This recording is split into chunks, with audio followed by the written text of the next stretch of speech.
Hello everyone. So today we are back with our another video of Java, that is video number 5, and in this video we are going to explore the topic operators. और इससे पहले कि हम operators शुरू करें, मैं आपको कुछ बताना चाहता हूं कि प्रीवियस वीडियो में हमने डेटा टाइप्स को देखा था, लेकिन अपने दो डेटा टाइप्स हमने मिस आउट कर दिया था, जो कि था कैर और बूलियन। तो इस वीडियो को स्टार्ट करने से पहले हम देख रहे होंगे अपने इंटेलिजेंट आइडिया में कैरेक्टर और बूलियन के कॉन्सेप्ट को। उसके बाद हम अपने मेन टॉपिक पे आ जाएंगे, जो कि इस वीडियो का है ऑपरेटर्स। ठीक है, तो मेरा नाम है तारिक एंड लेट्स बिगिन।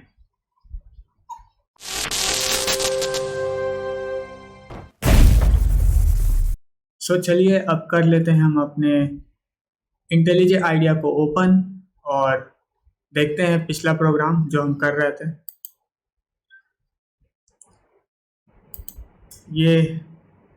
ये रहा हमारा प्रोग्राम जो डेटा टाइप्स हमने किया था। ठीक है, तो डेटा टाइप्स में हमने 6 डेटा टाइप्स देख लिए थे, byte, short, int, long, float और डबल को। इसमें मैं बताने जा रहा हूँ आपको कैरेक्टर, जो कि पिछले वीडियो में हमसे मिस हो गया था। कैर कीवर्ड यूज करेंगे और हम एक कैरेक्टर वेरिएबल ले लेते हैं अल्फ़ाबेट, और इसमें हम कैरेक्टर दे देते हैं एक ए। कैरेक्टर को लिखने का जो असाइन करने का जो तरीका है वो है कि हम सिंगल कोट के अंदर कोई भी कैरेक्टर डिफाइन करेंगे। ठीक है, और कैरेक्टर इन द सेंस कि हम अपने न्यूमेरिक वैल्यू भी यूज़ कर सकते हैं, कोई अल्फ़ाबेट यूज़ कर सकते हैं, कोई सिंबल यूज़ कर सकते हैं। ठीक है, बट वो सिंगल कोट के अंदर होगा। ठीक है, नेक्स्ट थिंग हम देखेंगे अपना बूलियन। तो बूलियन को हम एक काम करते हैं, एक एक्सप्रेशन के अंदर ही देख लेते हैं कि वो क्या रिटर्न करती है। उसके लिए हम बना लेंगे दो अपने वेरिएबल्स इंटीजर टाइप के। Int a is equals to 10 ले लेता हूँ मैं, और नेक्स्ट ले लेते हैं हम लोग b इक्वल्स टू 20। ओके, और इसको मैं एस आउट के अंदर डालकर प्रिंट कराऊंगा एक एक्सप्रेशन को, जो कि होगा a लेस देन b। ठीक है, तो देखते हैं अगर ये ट्रू होगा तो ट्रू रिटर्न कर देगा, और फॉल्स हुआ तो फॉल्स रिटर्न कर देगा। तो पहले हम राइट क्लिक करके रन करेंगे कभी भी फर्स्ट टाइम। ठीक है,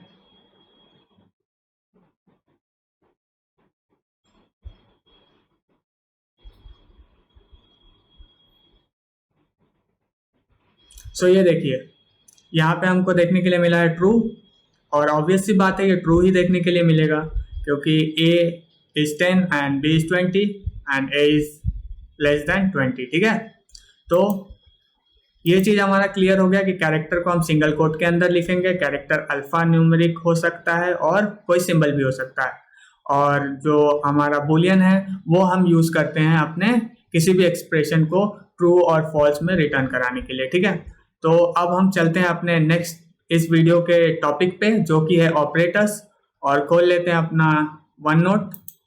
उसके अंदर मैंने आपके लिए कुछ रखा हुआ है जिससे कि मैं आपको ऑपरेटर्स इजीली एक्सप्लेन कर पाऊंगा।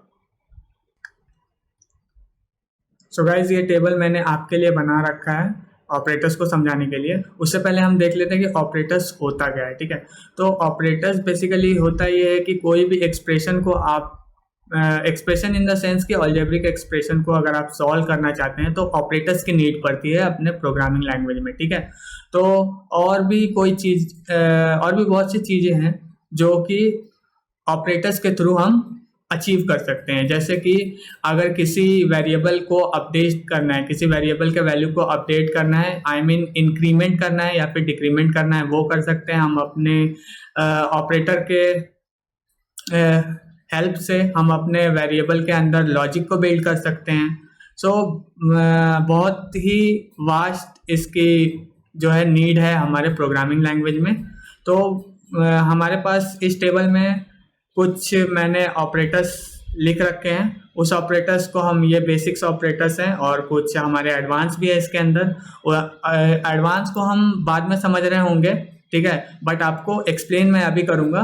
कुछ एक है जैसे टर्नरी ऑपरेटर मैंने यहाँ पे एक लिख रखा है, और शिफ्ट है, शिफ्ट में भी कुछ इसके पार्ट्स हैं जिसको कि हम एडवांस में सीख रहे होंगे। अभी जो है मैं बेसिक लेके चलूँगा थोड़ा सा, ठीक है, ताकि आपको चीज़ों को अंडरस्टैंड करने में थोड़ा सा हेल्प हो, ठीक है। तो पहला जो है वो है यूनरी। यूनरी जो ऑपरेटर है वो हम या तो पोस्टफिक्स में यूज़ कर सकते हैं या प्रीफिक्स में, मतलब अपने एक्सप्रेशन के पहले यूज़ कर सकते हैं या तो उसके बाद यूज़ कर सकते हैं, ठीक है। तो यहाँ पे जो एक्सप्रेशन है इसमें दो बार हम अगर इंक्रीमेंट करना चाहते हैं तो 2 बार प्लस लगा लेंगे अपने एक्सप्रेशन में, तो वो 1 से उसकी वैल्यू मतलब 1 से उसकी वैल्यू इंक्रीज हो जाएगी। अगर हमने ये माइनस माइनस लगा लिया तो हमारी 1 से वैल्यू डिक्रीज हो जाएगी, ठीक है। और जो प्रीफिक्स में हम ऐड करेंगे तो पहले क्या करेंगे, हम इंक्रीमेंट डिक्रीमेंट ऑपरेटर को यूज़ कर लेंगे, यूनरी ऑपरेटर को यूज़ कर लेंगे, उसके बाद हम एक्सप्रेशन लिखेंगे, ठीक है। जैसे प्लस प्लस एक्सप्रेशन या तो माइनस माइनस एक्सप्रेशन, और भी है यहाँ पे प्लस माइनस। सो ये सब हम देखने वाले हैं अपनी आईडीई में। अभी के लिए बस आप ये समझ लीजिए कि यूनरी ऑपरेटर्स को किसी भी एक ही वेरिएबल पे हम किसी भी एक एक्सप्रेशन पे हम यूज़ करते हैं, यूनी, ठीक है। यूनी मतलब 1, ठीक है। तो एक ऑपरेंड होगा। अच्छा, मैं ऑपरेंड का कॉन्सेप्ट समझा देता हूँ। जिस भी वेरिएबल पे हम ऑपरेटर का यूज़ कर रहे होंगे उन वेरिएबल को हम कहेंगे ऑपरेंड, ठीक है। तो वो ऑपरेटर्स यूज़ हो रहे होंगे जिन वेरिएबल पे, उसको हम कहते हैं ऑपरेंड, ठीक है।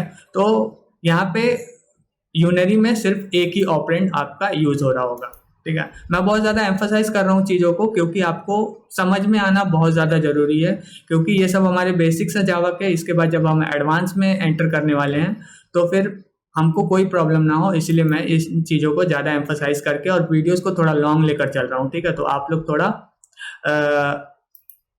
कोऑर्डिनेट कीजिए वीडियो में, तो हम अच्छे से सीख पाएंगे, ठीक है। नेक्स्ट जो है वो है अरिथमेटिक। अरिथमेटिक में हम मल्टीप्लिकेटिव टाइप्स देख सकते हैं, जैसे कि स्टार जो एस्ट्रिक है, एस्ट्रिक लगाते हैं हम मल्टीप्लिकेशन के लिए। फिर उसके बाद ये बैकस्लैश है वो हम लगाते हैं अपने डिवीजन के लिए। मॉडुलस जो यूज़ करते हैं हम रिमाइंडर, मतलब डिवीजन के अंदर जो रिमाइंडर वैल्यू आती है उसको अचीव करने के लिए हम लगाते हैं modulus.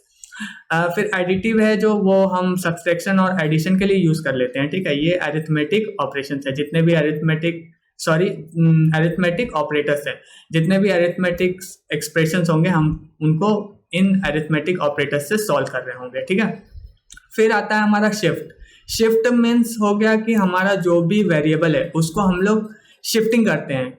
Shifting in the sense कि हम करेंगे इसको बिट के टर्म में शिफ्ट करेंगे, मतलब जो भी हमारी बाइनरी वैल्यू होती है, बाइनरी वैल्यू को हम शिफ्ट कर रहे होंगे, ठीक है। अब इसकी शिफ्टिंग 2 तरह से होती है, लेफ्ट शिफ्टिंग और राइट शिफ्टिंग, ठीक है। लेफ्ट शिफ्टिंग और राइट शिफ्टिंग ये मैं आपको नीचे एक मैंने डायग्राम बना रखा है, मैं उससे आपको एक्सप्लेन करता हूँ। इससे पहले कि मैं उसको एक्सप्लेन करूँ, मैं आपको एक चीज़ बताना चाहता हूँ कि जो राइट शिफ्टिंग है उसमें एक और चीज़ होती है, अनसाइंड राइट शिफ्टिंग और साइंड राइट शिफ्टिंग। मैं नेम आपको सिर्फ बता दे रहा हूँ, आप इसको ब्राउज़र पे ओपन करके देख सकते हैं किसी भी वेबसाइट पे जो कि जेन्युइन वेबसाइट है प्रोग्रामिंग के लिए जावा के, वहाँ पे जैसे कि गिग्स एंड गिग्स हो गया, हैकर रैंक हो गया एंड ऑल, ठीक है। तो वहाँ आप उसको एक्सप्लोर कर सकते हैं क्योंकि उसकी नीड हमको शायद ही कहीं पड़ने वाली है, लेकिन आपको पता होना बहुत ज़्यादा ज़रूरी है, ठीक है। तो आप उसको देख लेना। मैं वैसे शिफ्टिंग बता दूंगा, लेफ्ट शिफ्टिंग और राइट शिफ्टिंग, ठीक है। तो शिफ्टिंग को समझने के लिए मैंने ये डायग्राम एक रखा है। ये एक वैल्यू है, ठीक है, जो कि बाइनरी में लिखी गई है। वैसे हम जो अपनी वैल्यू देंगे वेरिएबल को वो तो हम अपने इसमें डेसिमल में दे रहे होंगे, लेकिन उसको जो हमारा जावा है वो बाइनरी मिलेगा, ठीक है। तो उस बाइनरी वैल्यू को हमने 1 बिट से शिफ्ट किया, तो 1 बिट से जैसे ही शिफ्ट करेंगे तो ये जो 0 है वो यहाँ शिफ्ट होगा, ठीक है। फिर ये 1 जो है ये यहाँ शिफ्ट होगा, मतलब 1 बिट छोड़ के वो शिफ्ट होना शुरू होगा, ठीक है। तो ऐसे शिफ्टिंग होगी। ये कौन सी शिफ्टिंग है? ये है हमारी लेफ्ट शिफ्टिंग, ठीक है। अब ये कितने बिट से शिफ्ट होगा वो हम वहां पे डिफाइन करेंगे, हम यूज करेंगे वहां पे शिफ्टिंग ऑपरेटर, और उसके बाद हम देंगे कि कितनी बिट शिफ्ट होनी है वो, ठीक है। तो शिफ्टिंग ऑपरेटर इस तरह का है, डबल ग्रेटर देन और डबल लेस देन यूज करेंगे, उस हिसाब से हम शिफ्ट करेंगे। जो डबल ग्रेटर देन है इसका मतलब है कि हम लेफ्ट की, मतलब एरो जो है वो लेफ्ट की तरफ जा रहा होगा तो लेफ्ट शिफ्टिंग होगी, राइट की तरफ जा रहा होगा तो राइट शिफ्टिंग होगी। आई थिंक मैंने बहुत ज़्यादा बता दिया आपको, तो इसको और ज़्यादा समझने के लिए हम आईडीई में कर रहे होंगे इस चीज़ को और समझ रहे होंगे, ठीक है। तो अभी के लिए इसको यहाँ छोड़ते हैं और चलते हैं रिलेशनल ऑपरेटर पे। रिलेशनल ऑपरेटर जो है उससे हम कंपेरिजन्स कर सकते हैं और इक्वलिटी चेक कर सकते हैं, ठीक है। कंपेरिजन्स करने के लिए हम लेस देन की साइन यूज करेंगे, ठीक है। मतलब कि लेस देन इक्वल्स टू कोई भी वेरिएबल के बीच में उसकी अगर हम कंपैरिजन कर रहे होंगे तो less than equals to, less than equals to और ग्रेटर देन इक्वल्स टू। और एक इंस्टेंस ऑफ नाम की एक चीज है, उसको हम अपने आईडी में देख रहे होंगे कि क्या है। अभी के लिए बस इतना याद रखिए कि इंस्टेंस ऑफ नाम की भी एक ऑपरेटर होती है हमारे, ठीक है, रिलेशनल ऑपरेटर में। उसका इक्वलिटी के लिए हम यहाँ पे इक्वलिटी चेक करेंगे डबल इक्वल्स टू लगा के और नॉट इक्वल्स टू लगाकर, ठीक है। अब जैसे कि हमारी जो मैथ्स होती है, ठीक है, जो हम मैथ्स पढ़ते आ रहे हैं अभी तक, बचपन से जो अभी तक पढ़ते आ रहे हैं, उसमें हम क्या करते हैं, इक्वलिटी चेक करते हैं सिंगल इक्वल लगाकर, ठीक है। बट यहाँ जो है हम सिंगल इक्वल लगाते हैं असाइनमेंट ऑपरेटर, ऐसा असाइनमेंट ऑपरेटर हम लगाते हैं सिंगल इक्वल, मतलब कोई भी वैल्यू असाइन करने के लिए हम लगाते हैं सिंगल इक्वल्स टू। मीन्स अगर मुझे किसी वेरिएबल को कोई वैल्यू असाइन करनी है, ठीक है, तो हम जैसे वेरिएबल है इंट ए इक्वल्स टू 10 या जो भी वैल्यू मैंने असाइन की, तो वो इक्वल्स टू वहाँ असाइनमेंट ऑपरेटर कहा जाएगा।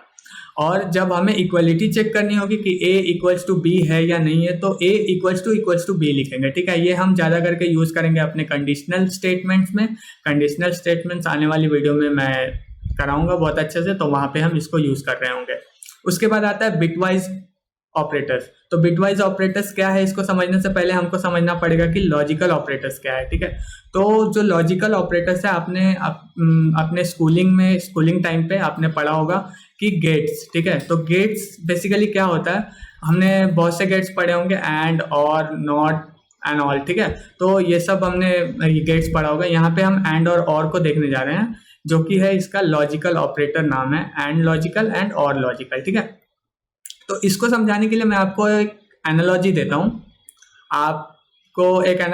हूँ, ये कि समझिए आपके क्लास में कोई टीचर पढ़ा रहा है, ठीक है, और उसने 2 स्टूडेंट्स को कॉल किया, कॉल इन द सेंस कि उसने बुलाया, ठीक है।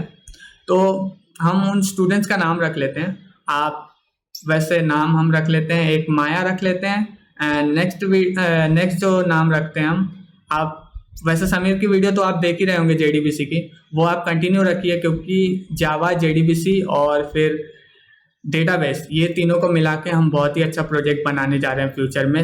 हर चीज़ को सोच रखा है हम लोग ने, तो वो आप बहुत ज़्यादा एंजॉय कर रहे होंगे। और वो प्रोजेक्ट अपना खुद का बनाया हुआ हम लोग का, ठीक है, मतलब एक तरह से हमारी थिंकिंग पे बेस होगा, तो वो प्रोजेक्ट करते हुए बहुत मज़ा आ रहा होगा फ्यूचर में। तो आप इसीलिए JDBC को भी कंटिन्यू रखिए, मतलब जिसको जावा बेसिक आता है वो उसको कर सकता है। हाँ, वैसे हम आते हैं अपनी टॉपिक पे। ये टॉपिक जो मैंने नाम लिया समीर, ठीक है, तो वही समीर को मैं कोट करना चाहता हूँ, ठीक है, JDBC वाले समीर को। तो वो समीर और माया, ठीक है, 2 नाम। माया एक फिक्शियस नाम है, तो उस पर ज़्यादा फोकस नहीं करना, ठीक है। तो समझिए उन सर ने कॉल किया दोनों को, तो उन्होंने एक सेंटेंस यूज़ किया कि समीर और माया दोनों मेरे पास आओ, ठीक है। इंग्लिश में बोलेंगे इसको कि Sameer and Maya please come to me, ठीक है। तो ये क्या हो जाता है, उन्होंने बोलना ये चाहा कि समीर और माया दोनों मेरे पास आओ। इसका मतलब अगर सिर्फ समीर आता है उनके पास, तो उनका स्टेटमेंट करेक्ट होगा। जल्दी से आप कमेंट में लिख सकते हैं कि करेक्ट होगा या नहीं होगा, ठीक है। तो मैं आपको बता देता हूं कि वो सेंटेंस करेक्ट नहीं होगा, क्योंकि उन्होंने कहा है कि दोनों को आना है, ठीक है। अगर माया आती है या समीर आता है तो ये सेंटेंस करेक्ट नहीं होने वाला है, उसके लिए माया समीर दोनों को आना पड़ेगा। लेकिन अगर उन्होंने बोला माया या समीर दोनों में से कोई एक आ जाए, ठीक है, माया या समीर, मतलब इंग्लिश में माया और समीर, तो अगर माया आ गई तो भी उनका सेंटेंस करेक्ट हो जाएगा, और अगर समीर आ गया तो भी उनका सेंटेंस करेक्ट हो जाएगा, ठीक है। तो यही है एंड और का कॉन्सेप्ट। इसको हम यूज कर रहे होंगे कंडीशनल स्टेटमेंट्स में ही, ठीक है। जब हमको अपने एक्सप्रेशंस पे मल्टीपल कंडीशंस ट्रू चाहिए और तभी रिटर्न होनी चाहिए अगर वैल्यू, तो हम एंड का यूज कर रहे होंगे। और अगर हमको कोई भी एक सिंगल एक्सप्रेशन अगर ट्रू हो जाती है तो उसके लिए यूज कर रहे होंगे और ऑपरेटर, ठीक है, और लॉजिकल ऑपरेटर, ठीक है। अब बिटवाइज जो है, बिटवाइज का सेम काम है, बिटवाइज एंड का और बिटवाइज इंक्लूसिव और का, ये दोनों का सेम काम है, बट इसमें एक छोटा सा ग्लिच है जो कि मैं आपको इंटेलिजेंट आइडिया में बता दूंगा, ठीक है। तो अभी के लिए बस बिटवाइज एंड ये नाम याद रखिए, और बिटवाइज नाम का भी एक ऑपरेटर है, ये याद रखिए, ठीक है। अब जो सेकेंड लास्ट थिंग है वो है टर्नरी ऑपरेटर। तो टर्नरी ऑपरेटर एक तरह का कंडीशनल ऑपरेटर है, एनहांस्ड वर्जन है कंडीशनल ऑपरेटर का। तो मैं ये जब कंडीशनल ऑपरेटर करा रहा हूँ तो आपको ये बता दूंगा, ठीक है। अभी के लिए इसको हम छोड़ते हैं यहाँ पे। अब आता है असाइनमेंट ऑपरेटर। जो असाइनमेंट ऑपरेटर्स होती है वो होती है वैल्यू को असाइन करने के लिए, ठीक है। किसी भी वेरिएबल को वैल्यूज असाइन करनी है तो वो कर रहे होंगे, और अगर वैल्यू अपडेट करनी है किसी पर्टिकुलर वैल्यू से तो हम इसको यूज कर रहे होंगे, ठीक है। तो equals to, plus equal, minus equal, asterisk equal, फिर डिवीजन इक्वल, ये सब मतलब किसी भी अरिथमेटिक ऑपरेटर से अगर वैल्यू को अपडेट कर रहे होंगे तो हम असाइनमेंट ऑपरेटर का यूज करेंगे, ठीक है। तो ये वीडियो में इतना ही। अभी मैंने आपको ऑपरेटर्स का थियरी पार्ट बता दिया है। वीडियो लंबी हो जाएगी तो इसलिए मैं चाह रहा हूँ कि जो इंटेलिजेंट आइडिया का प्रोग्राम जो हम करने वाले हैं ऑपरेटर्स के बारे में, वो हम करेंगे अपने नेक्स्ट वीडियो में। अभी तक के लिए आपको इतना समझना बहुत ज़्यादा काफ़ी है कि ऑपरेटर्स क्या होते हैं, टाइप्स ऑफ ऑपरेटर्स क्या है, और कौन कौन से टाइप के कैसे ऑपरेटर्स, उनकी जो साइन है, जो उनके टाइप है, ये जो सिंबल्स है, ये थोड़े आपको ध्यान में रहना चाहिए। बाकी हम अपने इंटेलिजेंट आइडिया में खुद एक्सप्लोर करने वाले हैं बहुत ही डिटेल में। अभी के लिए ये वीडियो को हम यहीं छोड़ते हैं और देखते हैं अपने ऑपरेटर्स को इंटेलिजेंट आइडिया में नेक्स्ट वीडियो में। तब तक के लिए सी या and have a nice day.